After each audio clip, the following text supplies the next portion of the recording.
gi punsido đâu hâu na đình sinh halle mang khre vi tha môi gi shaklo mi gi oi khre vi nang se ai gi oi đi boy khalui oi ram le mang la gi wa khal ai na lam lan ba oi ram le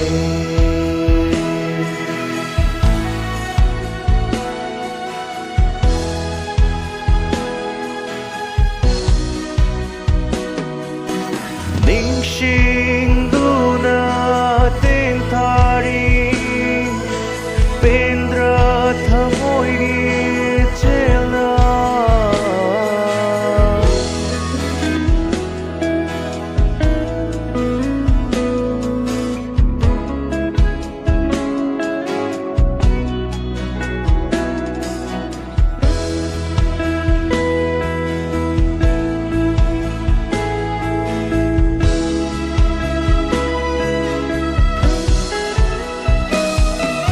ai po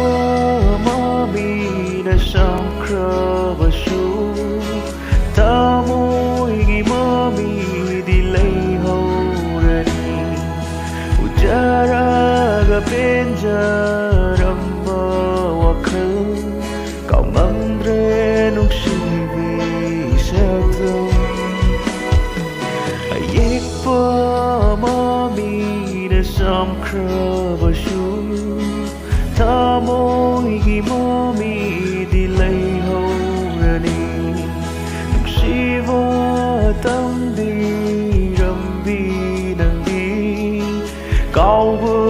di tam di ram re mi gi oi khra vi nang se ai gi oi di boy khalui ôi ram lệ mang lan gi wak khal ai na lam lan ba